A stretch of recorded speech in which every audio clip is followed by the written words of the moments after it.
Amaziga emiranga n'ebiwoobe omukyala gwolaba ku screen eddakiika eno ono yabadde muwala wa chairman Kalangwa ow'e Kayunga eyavudde mu bulamu obw'ensi eno. Ne gye buli eno wakati ng'abantu bakyagenda maaso n'okubanga banyolwa abafamire ya Kalangwa eyavudde mu bulamu bw'ensi eno ne gye buli eno bakyagenda maaso n'okubanga bawanda omuliro mukadde ke kamu n'okubeera nga balaga obutali bumativu eri buli kiisi eyavuddeyo n'akola akatambi ng'asagambiza ate era n'ogenda maaso n'okubanga akyacyanca olw'okubanga omuntu waabwe yavudde mu bulamu obw'ensi eno. Wamwe kitange mwe mwamusse Kalangwa ndowooza mwabadde mulowooza bw'anaafa munaagaggawala ne muzina amazina ng'abasezi bwe yatwala ebintu byammwe yabitwala wa? Omusajja abadde yeekolera mwesiruwaza muli bannaku temulina kye mulya muli momboze mwena muwunya enkwawa naye muno kuzina mazina Kalangwa yafudde n'obitunuulira kakati mujje mulumbe lwa taata bamuziika lwakuna mujje mulye emmere nga yabwereere bagenda mumuziika kuyiika 14 gwe bagenda kuziika mu Meka birabeerengera obusiru.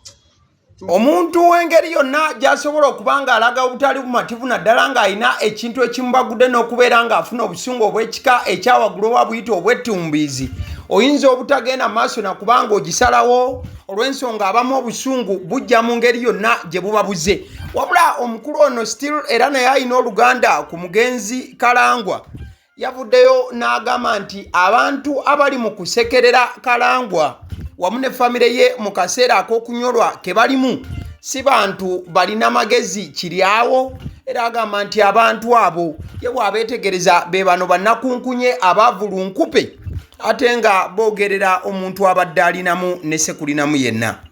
Buli muntu yenna ali mu kusanyuka mbu Kalangwa yafudde bw'omutunuulirako bannange atali Kadaama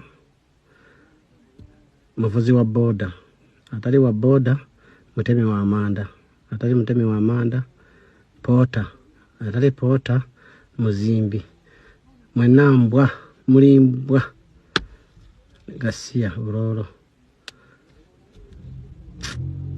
munyiza bakwa muntu alina kyakubakolera naye afudde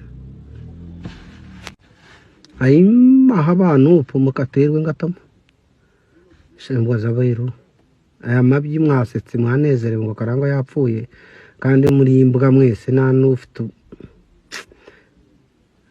kare yafudde naye kati muzako ki shembwa za nupu ni montamu mukajeje mbareba mpara nsuwa nkoko kureba. Kadaama simanyi bambi bakazi battu ngeri gye babasiseemu ne babateeka mu lutalo luno oba ne babibayingizaamu wakati nno abamu nga batandise kunenya bantu nti balina emirimu egy'enjawulo gye bakola oba emirimu egiteegombesa nga bw'owulidde omukulu oli ayogera ate abamu ku bakyala bo batandise kubanga bafulumya ebigambo ebizitowa. Mukwano gwange aba waliwo omwana sooka omuteeka ebbali kugambye abooluganda si basanyufu n'akamu yadde masira mwe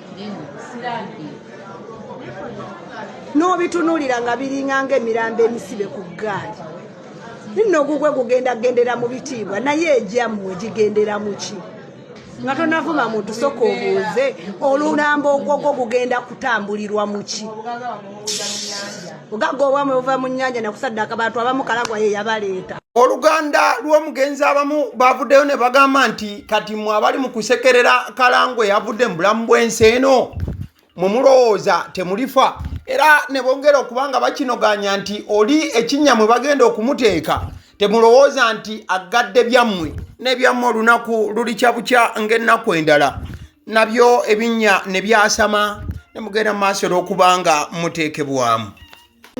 Abali mu kusanyukira okufa kwa Kalangwa mwe kugenda kubeera kutya mwenna muli mu kugaalaga mwana otunuulira atadde akafuba kamulinganga akabizza akakolokoti nesuuka y'ennusu 1000 mulema okwegulira ali mu kuwawala nga tooyi mpya agaalemwa nga kondomu enkozeseeko mbu Kalangwa afonde ngengere azibya kinnya kyammwe baazibye kiki mwasaamirira mulinga obugego obukalu mugaale mwanga bye mugaala mubimanyi mwe musanyukira okufa kwa munne kumwe n'abaani abagenda okugenda mugu abaani agenda okugoba atabutagenda nga ye tagenda kufa mulyoke muwaawaale mugenda kufuna obulambo bwammwe bule babuteeka muli mu kwasaamirira nfunda yenno n'omulambo gwe gulinayo gulaga naye ate ejyammwe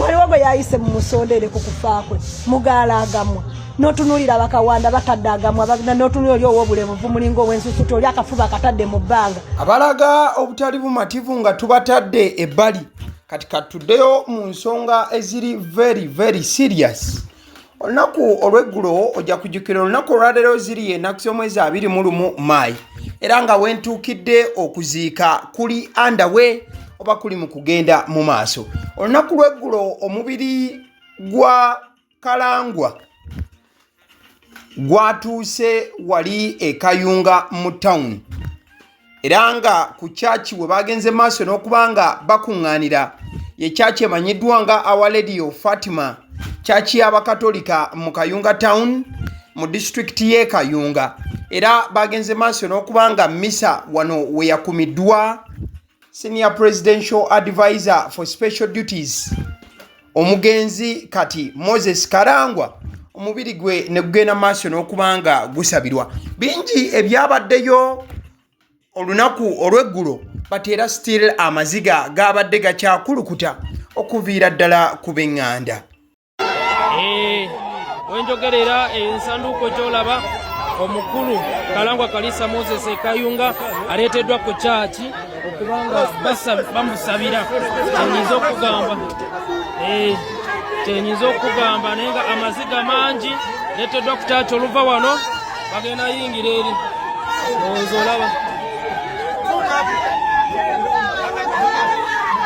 nteekateeka weeto bweri naye nga banakayunga tuli mu nnaku ey'emaanyi ennyo tusaba omwoyo gw'omugenzi mukama gw'ekiwumulo ekyo emirembe luva wano ku district hall sigala ng'otugoberera ku South Media buli kimu ogenda aba ng'okifuna oyo gwe mulaba yabadde adda ku muzeeyi Kalangwa brother we still ng'okusabira Kalangwa kugenda mu maaso wali ku chaachi ya Our Lady of Fatima e Kayunga muwala w'omugenzi yagenze maaso n'okubanga agumya abagoberezi oba abantu bonna abakristu abasabira mu chaachi eno ya Our Lady of Fatima n'abagamba nti tebabaako nakutya nti oba osanga chaachi eno eritwalibwa oba ettaka kweri linaafuna obuzibu oba ki nedda n'agamba nti at least taata we yaviiridde mu bulamu obw'ensi eno ng'ensonga eza Our Lady of Fatima na byonna ebikwatagana ku ttaka yabiteeka dda ku desiki ya President Yoweri Kaguta Museveni era nga mu bbanga eritali lyawala bijja kubeera nga bikolebwako butereevu naye njagala nkyalukirire mu biwandiiko mu byawandiikibwa pozi nga sinagende nsanga weyogedde ku nsonga ya title eyawano njagala okwongera okujjukiza buli mukristo ali wano nti dadi nga bwe yabakakasa nti ensonga yammwe yali agiriko ebintu byammwe yabitulina sente ogenda wa president twali naye n'atuusayo complaint era yagenda nakolaki honorable Golobina Baba agenda okweyongera ku kugigobera ne president ensonga akolaki nina era eri ku tebo yo olunaku Katonda lw'abategese nti omuntu wakuva mu bulamu obw'ensi eno ebiseera ebisinga omuntu ne bw'okola otya ne bw'ogezaako ki ye Katonda ayinza okuba nga ddala okusalawo abeera akukoze ebigambo ebyo bye nkunnyonnyola mukwano gwange byatuukidde ddala ku mugenzi kati Moses Karangwa oluvannyuma lw'okuba nti yafunye accident awo esukka bayitawo sukka ku luguudo lwa Kayunga Jinja Highway kati accident eno wamaliriza okugifuna Mukama yamuwa ekisa n'abeera nti baamudduukirira era omukulu gw'olaba ku screen y'omu ku baali n'omugenzi Moses Kalangwa nga bagezaako okumuddusa mu ddwaliro wabula bwe bateeka Moses Kalangwa mu ambulance bakizuula nti amafuta mu mmotoka matini ne bagenda bafune amafuta wabula teriyo kintu kyasinze kwewuunyisa abantu okubeera nti emmotoka bwe bagiteeka ku kyuma wali ne kinyigibwa kiyiwemu amafuta gaagaana okugenda mu mmotoka. Wabula jjukira ng'omuntu ali mu mmotoka eyo ali mu mbeera y'akazigizigi ataawa. Ekyandiba nti waaliwo kaddire olw'embeera eno yonna bw'atyo Katonda ng'ateeseteese kuyita omugenzi Kalangwa. Tumuteeseemu. Kaduleva yavuga speed n'agenda ku Shell we banywa amafuta gaabwe aga gavumenti. Twasanga emmotoka endala zinywa eyaffe n'eteekawo.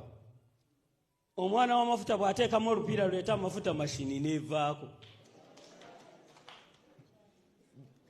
Nali mu mmotoka ate sibagamba byakujubisa. Ne muyombesa nnyo ne mugamba lwaki okyamye gavumenti ndowooza temuyinaawo mafuta baganyi buganyi vuga motoka tugende ku mafuta gaani gakalangwa. Bambi driver ate nenti okumuvuma ate omanyi njaka nnyo mumanyi ate naye awo nentyamu okumuvuma naye n'amuvuma ajja kutukosa. N'awuliriza luno oluyombo lwenteesewo n'avuga emmotoka ne tugenda ku mafuta gaani. Ne tutuukawo ne bateekamu amafuta mangu nnyo ne tusimbula. Okuva ku mafuta ga Kalangwa tuba tulinyalinya ntooke. Ambulance nebuza omuliro. Nengamba eno si ya ambulance ya Honorable Lugoloobi nti asi eri enkadde n'ate empya. Ne mbagamba ate empya yebuziza omuliro. Ne mugamba tuleeva oli ku biki oli ku katemba ki? Nangamba Gustini nawe omanyi motoka jangu okole ki? Jangu olabe. Nga driver alinya ku accelerator ng'emmotoka tekola ki? Tegenda. Naye ati kiki ekiri wano? Bambi bwe balaba ndowooza ne balowooza nti tujja kulowooza nti be bali mu bikola. Ne bakubira ambulance endala bennyini abaana ba driver. Era mubeebaza mubasanga. Ne balwana nnyo. Emmotoka endala eyanguwe bejjeko omusango ogwo. Ebyo bye bagamba nti ebintu engeri Mukama olumu gy'abikolamu eba yantiisa ate era yabyewuunyo. Olunaku lw'eggulo kanso y'e Kayunga ojja kujjukira nti ono y'omu ku babadde batuukala ku kanso sayidi eyo. Kanso y'e Kayunga olunaku lw'ejjo yatudde n'esaba gavumenti at least eddire university ejibbule mu linnya lya Kalangwa okumujjukira ku lw'ebirungi by'abadde akola n'okubeera nti abadde musajja mukulembeze mulungi nnyo nabwe kityo nti mu ngeri y'okubanga bamujjukira at least bakoleyo university bagituume erinnya lya Moses Kalangwa asobole okubeera nga bamujjuukirirangako awo. Ebyo byabadde biteeso mu kanso y'e Kayunga eyatudde ng'esaba at least gavumenti ebeeko kyekola okujjukiranga Kalangwa nti olw'obukulembeze bwe obubadde obulungi ennyo nnyini ddala n'okubeera nti abadde munnakibiina ki NRM akola obuteebalirira wabula ng'akola ne sekkola yenna. Wenkoledde emboozi eno ng'okuziika Kaliisa Kalangwa Moses kuli mu kugenda mu maaso e Kayunga. Aziikiddwa olunaku olwaleero ng'ennaku z'omwezi 21 Maayi lunaku lwa 4 omwaka 2026 era nga bamuziise Baale mu district y'e Kayunga. Abangi ababadde bamumanyi, abangi ababadde baali bamusisinkanyeeko era abafunyeeko obudde okuba nti they have crossed paths mu bulamu. Njogera ekigambo path kati bwe ziba nnyingi ndoza baziyita paths bwe baziyita. Abasisinkanyeeko oba ne bayisiŋŋanya naye mu bulamu buli omu ayogera kikye kyanjawulo wabula abamulinaanye naddala ababadde baganyulwa okuva gy'ali bagamba nti Moses Kalangwa empologoma y'e Kayunga esirise. Ale nzikiriza nkutegeze ku bannaffe aba Honey Bites bagamba nti bo omulimu gwe bakola gwa kukolera byakulya eby'abaana abadda ku masomero. Bwe tugamba abaana abadda ku masomero saabo bokka abadda ku masomero wabula n'ababeera ewaka balina package ey'ebyokulya eby'abaana mu line efaananako bwetyo. Gwe bakubire bukubizo bagambe njagala package y'ebyokulya by'abaana abali ku masomero oba abaana abalya ebyokulya. Balina ebyokulya yogera ku daddies, yogera ku binyeebwa, amawogola, yogera ku bagiya, yogera ku cupcakes, yogera ku donuts. Osobola okubafuna ku 0709 78 75 08. Ate era mukadde ke kamu bw'oba oyagala ku pizza size yonna era namba yemu. Ate era mukadde ke kamu bakola ne cake eza buli mukolo babayita aba Honey Bites. Njagala n'okutegeeza ku bannaffe aba Alson Painters UG, bano basiizi ba langi era nga balina obukugu mu kusiiga langi era bamanyi ne langi ki egenda ku kizimbe kyo era mu ruumu ki. Tebasobola kuddira langi yandigenze mu kisenge ate ne bagisiiga mu ddiiro ey'omu dining ne bagisiiga mu kinaabiro. Nedda, Alson Painters UG omulimu gw'okusiiga langi bagukugukira ddala. Basiiga ebizimbe okuviira ddala ku ruumu emu paka ku makalina n'amakalina. Gwe bakubire bukubizo bagambe nti Alson Painters UG namaliriza okuzimba ekizimbe kyange. In fact ne bw'oba olina ekizimbe nga kikadde nga olaba langi yakyo efaanana si bulungi, Alson Painters UG bazze kugonjoola ensonga eno. Bakubire ku 0705 1936 36 be bannaffe aba Alson Painters UG. Aba Sedi Omusunsuzi erinnya eryange yenze aba Sedi Omusunsuzi. Yenze atuula emabega w'omuzindaalo buli lunaku era ly'eddoboozi ly'owuliriza ku mukutu guno aba Sedi Omusunsuzi ly'eddoboozi eryo era ng'omukutu kwoli gwe guno ogwagaliwo. Nagamba nti information yonna gy'olaba ku channel eno tetugattamu kintu kyonna ate tewali kye tutoolamu.